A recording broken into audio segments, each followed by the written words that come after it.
Good morning student, मैं Hardeep Singh Siddhi Vinayak educational trust के study channel पर आपका स्वागत करता हूं। आज का अपना टॉपिक रहेगा राष्ट्रपति की शक्तियां।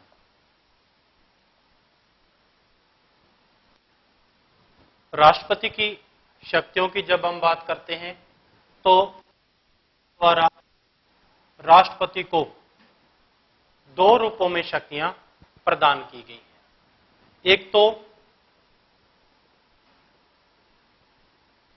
सामान्यकालीन शक्तियां और दूसरी आपातकालीन शक्तियां। सामान्यकालीन शक्तियों में अपने विषय में जो पढ़ा जाता है कार्यपालिका शक्ति, विधायी शक्ति, वित्तीय शक्ति,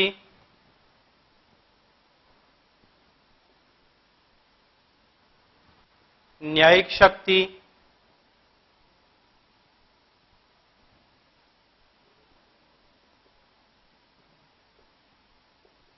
एवं निषेधाधिकार। इसी प्रकार से आपातकालीन शक्तियों की यदि हम बात करते हैं,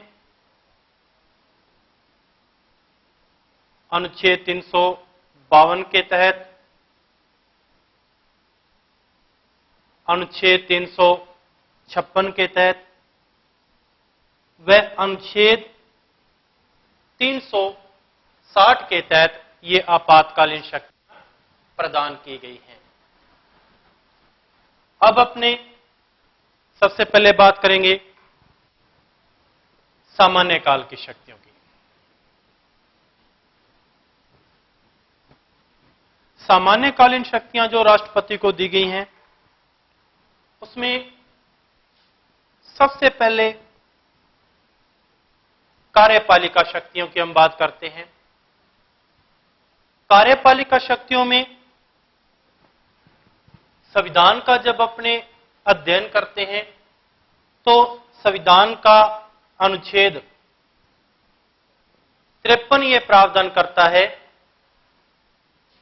कि संघ की समस्त कार्यपालिका शक्तियां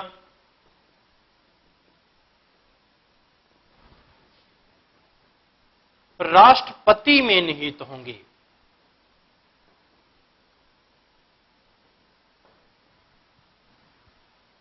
संघ की समस्त कार्यपालिका शक्तियां राष्ट्रपति में निहित होंगी। वह इनका प्रयोग स्वयं या अपने अधीनस्थों के परामर्श से करेगा। तो स्वयं का अर्थ होता है कि राष्ट्रपति द्वारा उन शक्तियों का ऐसी स्थिति में प्रयोग किया जाना जब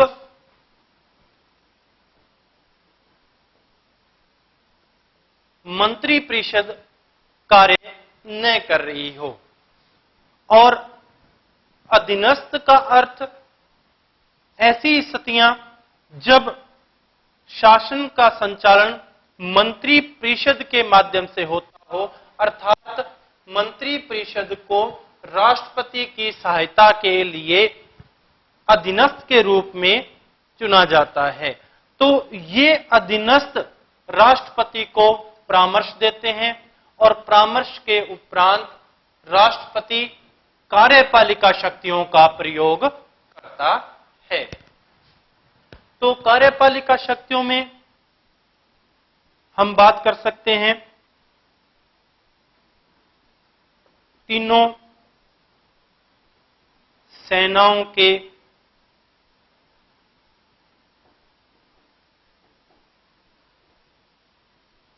प्रधान सेनापति के रूप में।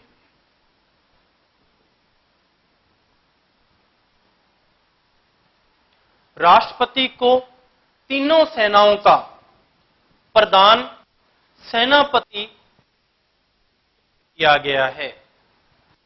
अब तीनों सेनाओं का प्रधान सेनापति होने के कारण तीनों सेनाओं के सेनापतियों की नियुक्ति भी राष्ट्रपति द्वारा की जाती है। यहां कुछ एक और भी नियुक्तियां हैं जो राष्ट्रपति द्वारा की जाती हैं, जैसे कि अनुच्छेद 75। अनुच्छेद 75 के तहत राष्ट्रपति लोकसभा में बहुमत दल का नेता या सबसे बड़े दल का नेता जो भी हो, उसे प्रधानमंत्री पद पर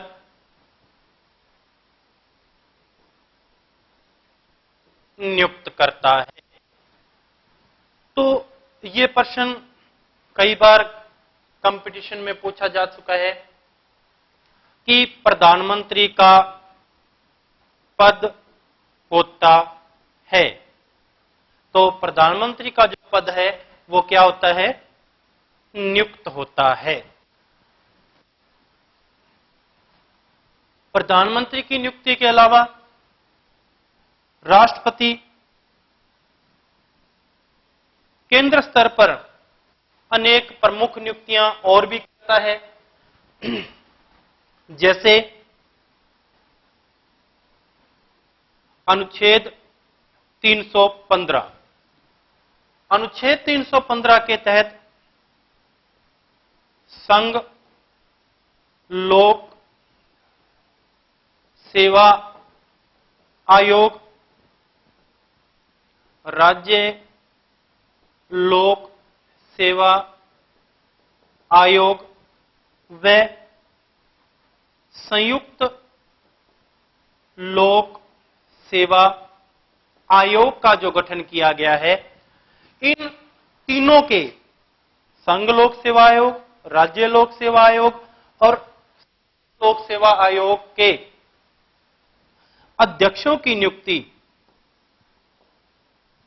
राष्ट्रपति द्वारा की जाती है। इसके अलावा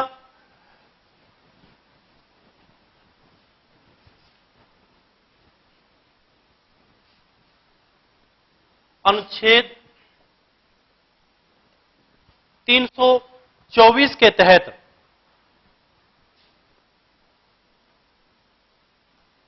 चुनाव आयोग के गठन की बात की गई है। तो इस चुनाव आयोग के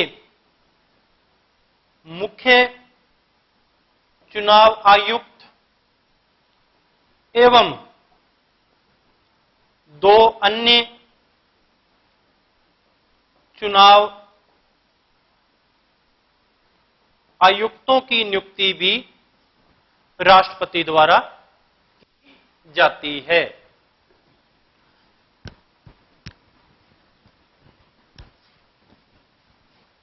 इसके अलावा अनुच्छेद 338 के तहत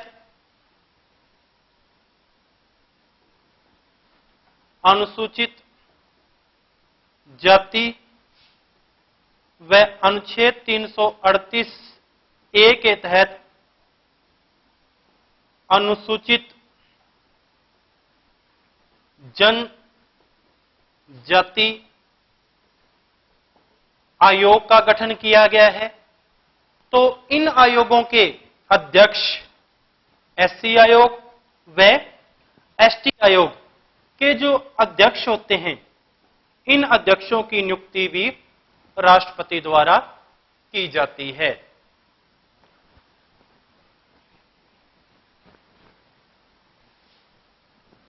इसके अलावा अनुच्छेद 340, जिसके तहत अन्य पिछड़ा वर्ग आयोग का गठन किया गया है। इस आयोग के अध्यक्ष की नियुक्ति भी राष्ट्रपति द्वारा की जाती है।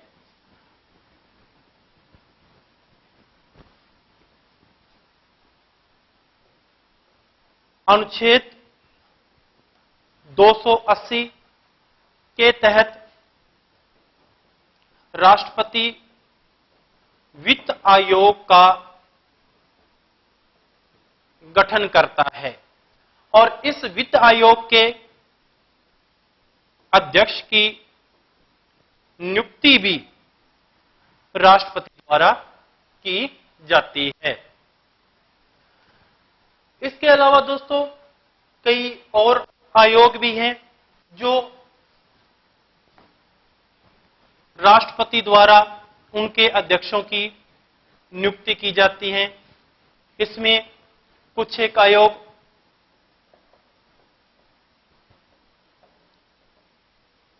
संविधानोत्तर आयोग भी हैं, अर्थात हम ये कह सकते हैं कि संविधान निर्माण के उपरांत इन आयोगों का गठन किया गया था, जैसे कि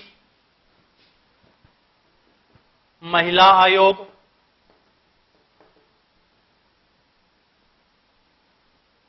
अल्पसंख्यक आयोग, सूचना आयोग,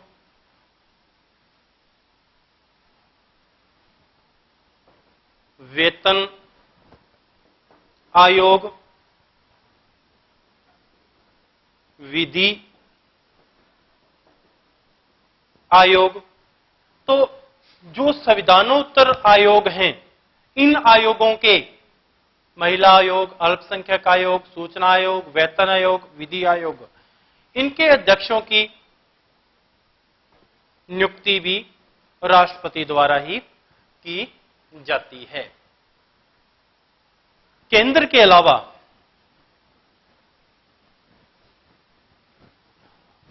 राज्यों में यदि हम बात करें तो राज्यों में भी 155 के तहत राज्यपाल की नियुक्ति, यह नियुक्ति भी राष्ट्रपति द्वारा की जाती है। इसके अलावा राज्यों में हम बात करें तो उच्च न्यायालय का मुख्य न्यायाधीश व उसके परामर्श से अन्य न्यायाधीशों की नियुक्ति भी राष्ट्रपति द्वारा ही की जाती है। राज्य के अलावा यदि हम विदेशों के बारे में बात करें तो विदेशों में विदेश दूत, गुप्तचर व दूतावास के सदस्यों की नियुक्ति भी राष्ट्रपति द्वारा ही की जाती है। तो ये जो प्रमुख नियुक्तियां की जाती हैं, ये सारी की सारी नियुक्तियां राष्ट्रपति की कार्यपालिका शक्तियों के तहत शामिल की जाती हैं। कार्यपालिका शक्तियों के बाद दूसरी जो शक्ति राष्ट्रपति को दी गई हैं वे आती हैं विधायी शक्ति। तो दोस्तों विधायी शक्तियों में यदि हम बात करें तो सबसे पहले अनुच्छेद 85 की बात आती है। अभी अनुच्छेद 85 की जब हम बात करते हैं तो इस आर्टिकल के तहत राष्ट्रपति को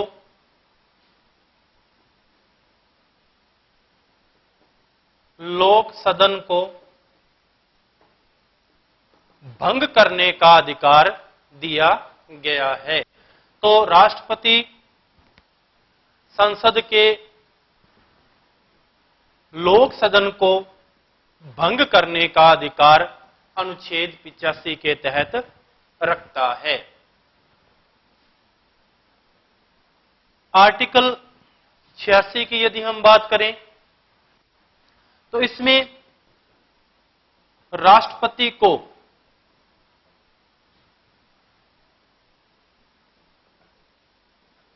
संसद में भाषण करने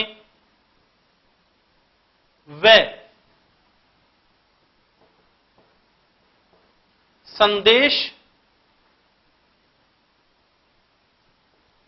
भेजने का अधिकार प्रदान किया गया है।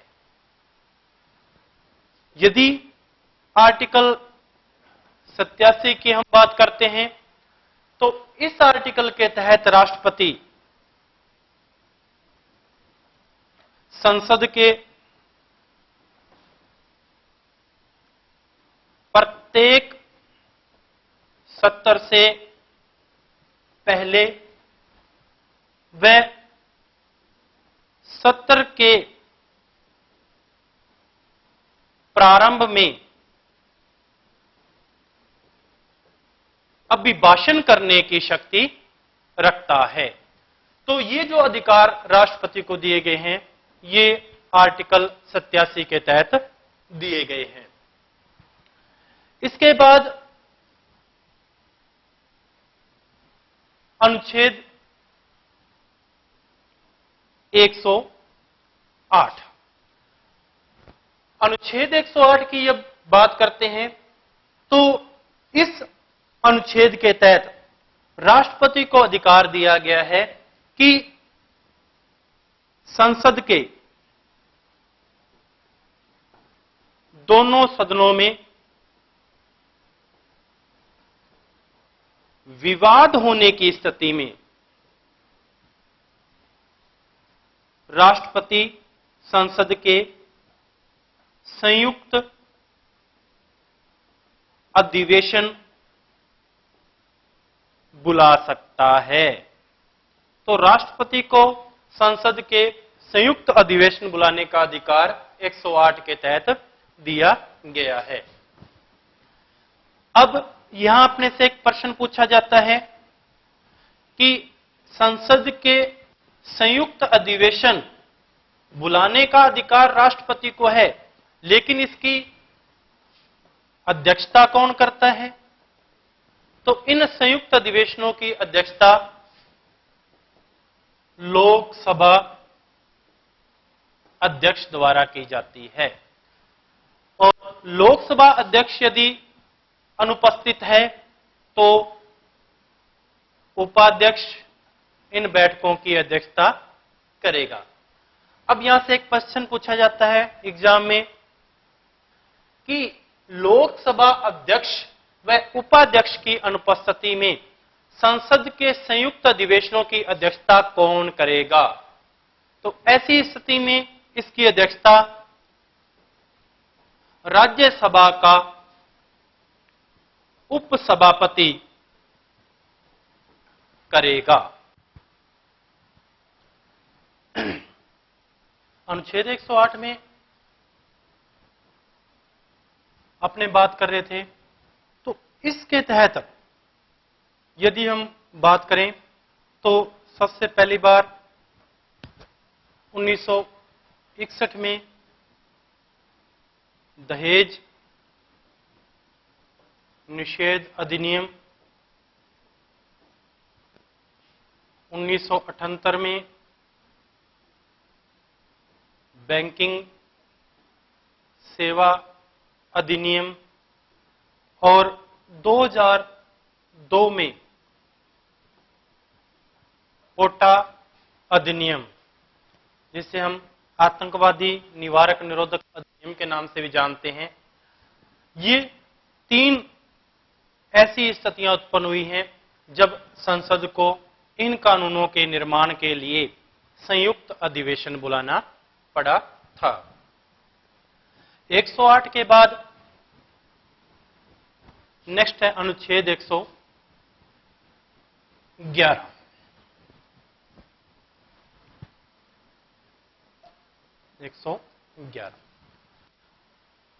दोस्तों, अनुच्छेद 111 का जो संबंध रखा गया है वो है राष्ट्रपति किसी भी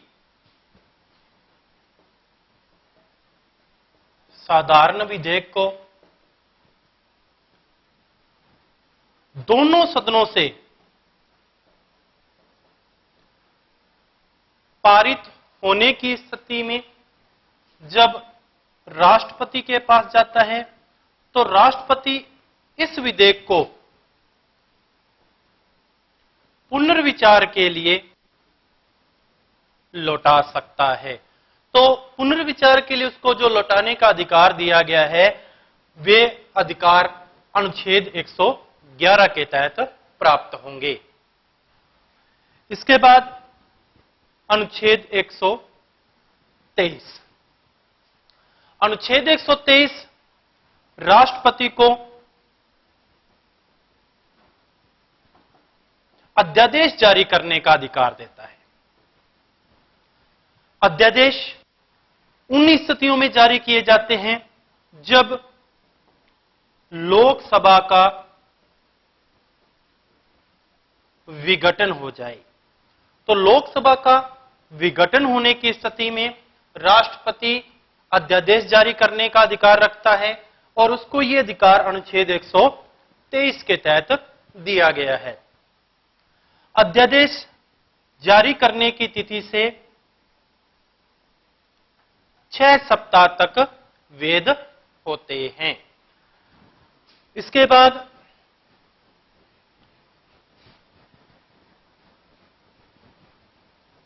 अनुच्छेद 200, यह भी राष्ट्रपति की विधायी शक्ति के तहत आता है। अनुच्छेद 200 के तहत राष्ट्रपति को अधिकार दिया गया है कि राज्यों की विधानसभाओं में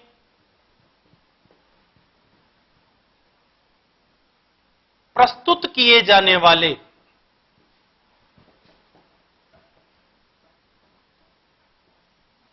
केंद्रीय महत्व के विधेयकों को राष्ट्रपति अपने पास बुलवाने या समाप्त करने की शक्ति रखता है। तो हम ये कह सकते हैं कि राष्ट्रपति अनुच्छेद 200 के तहत विशेष केंद्रीय महत्व के विधेयकों को अपने पास बुला सकता है और उसे समाप्त भी कर सकता है। इसके अलावा विधायी शक्तियों में अनुच्छेद 331। अनुच्छेद 331 के तहत राष्ट्रपति एंग्लो इंडियन, जिसको हम एंडो ग्रीक भी कहते हैं, इस एंडो ग्रीक समुदाय के 2 प्रतिनिधियों को लोकसभा में मनोनीत करने का अधिकार रखता है। तो मनोनीत करने का अधिकार जो राष्ट्रपति को दिया गया है वो अनुच्छेद 331 के तहत दिया गया है। 331 के बाद अनुच्छेद 80 थर्ड। अनुच्छेद 80 थर्ड के तहत राष्ट्रपति राज्यसभा में कला, साहित्य, संस्कृति, खेल, शिक्षा, वे विज्ञान के क्षेत्रों में कार्य कर रहे व्यक्तियों को राज्यसभा में मनोनीत कर सकता है। और राज्यसभा में राष्ट्रपति द्वारा इन क्षेत्रों से जो सदस्य मनोनीत किए जाते हैं उनकी सदस्य संख्या है 12। तो 12 सदस्य राष्ट्रपति राज्यसभा में इस क्षेत्र से मनोनीत करने का अधिकार रखता है। इसके बाद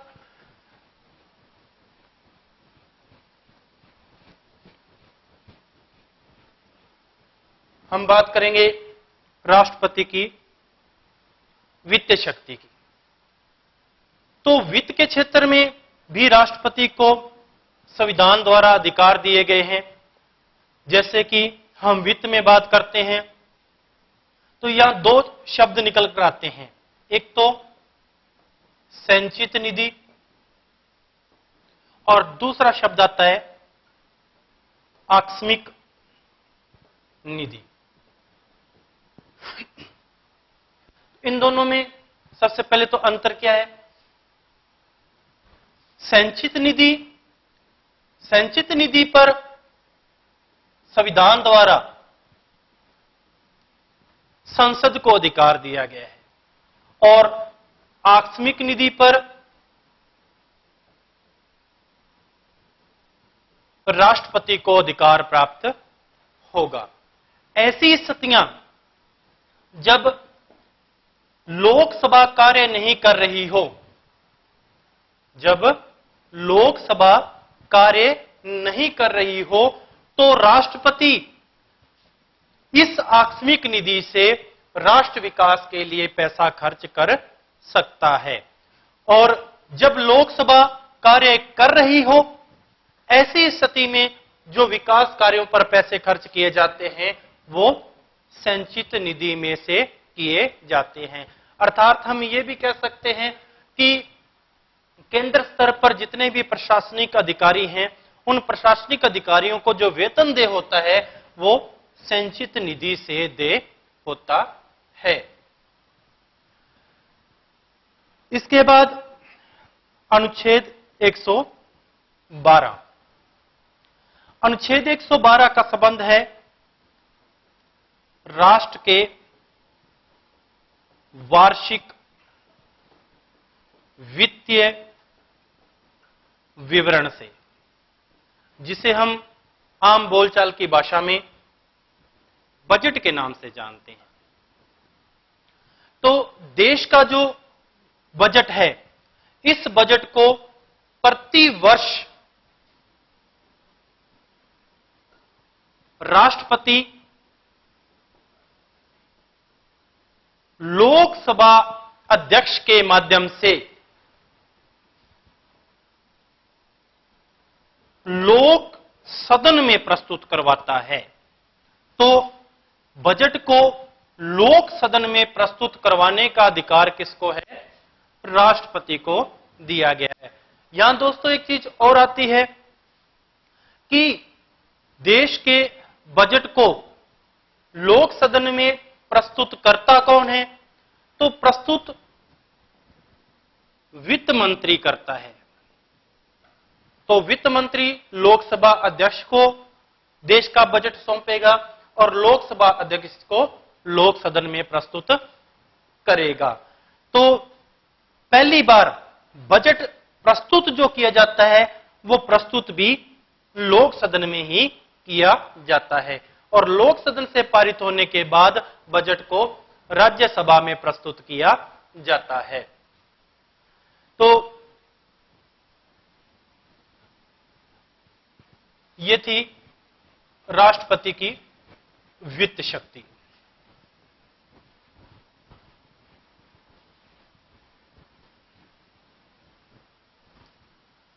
वित्त शक्ति के बाद आती है राष्ट्रपति की न्यायिक शक्ति। न्यायिक क्षेत्र में भी राष्ट्रपति को अधिकार दिए गए हैं। इसमें सबसे पहले आता है अनुच्छेद 70 अनुच्छेद 72 का जो संबंध रखा गया है वो है क्षमादान से। क्षमादान की राष्ट्रपति की जो ये शक्ति है ये अनुच्छेद 72 के तहत आती है। इसमें राष्ट्रपति किसी भी व्यक्ति को दिए गए दंड को माफ करने,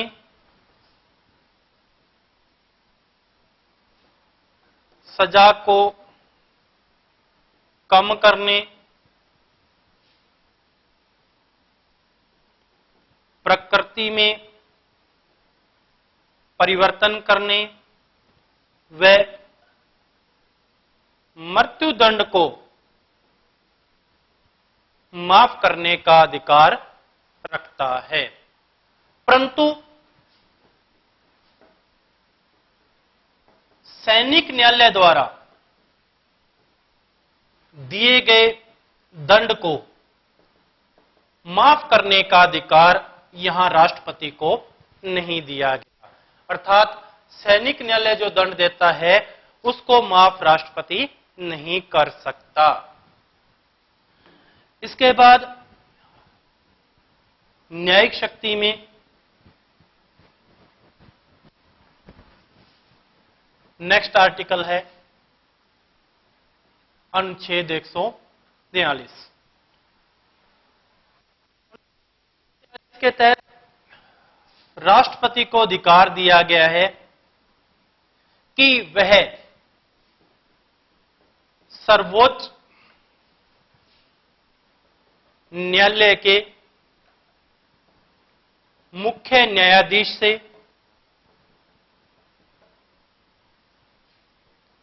परामर्श मांग सकता है। तो उसको परामर्श मांगने का अधिकार जो दिया गया है वो अनुच्छेद 143 के तहत दिया गया है।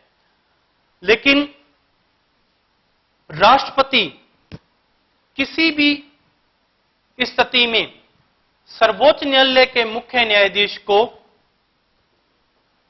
बाध्य नहीं कर सकता कि उस विषय पर वो उसको निर्णय दे ही दे। परामर्श मांग सकता है, निर्भर करता है सर्वोच्च न्यायालय पर कि वो उन्हें परामर्श दे या न दे।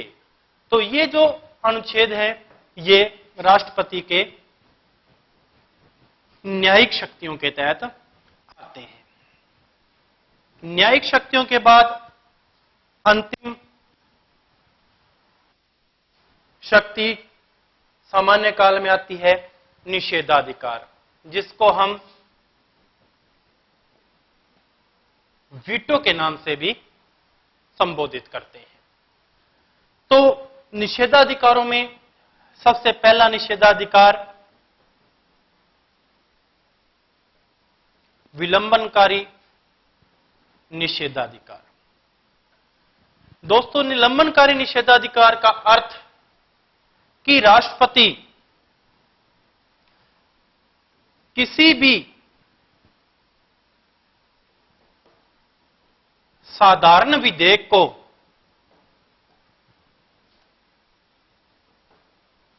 कुछ समय के लिए रोक सकता है।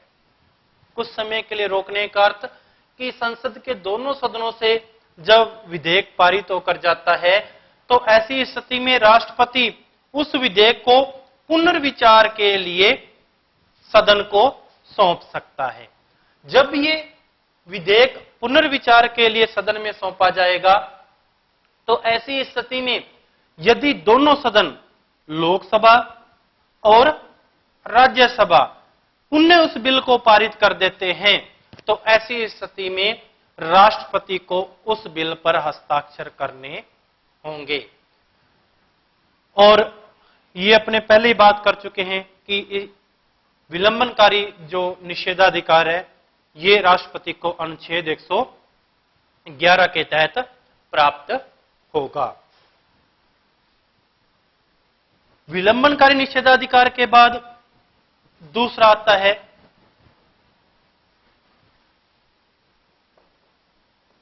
सांकेतिक निषेधाधिकार। सांकेतिक निषेधाधिकार का जो संबंध है वो अनुच्छेद 200 के तहत राष्ट्रपति को प्राप्त है।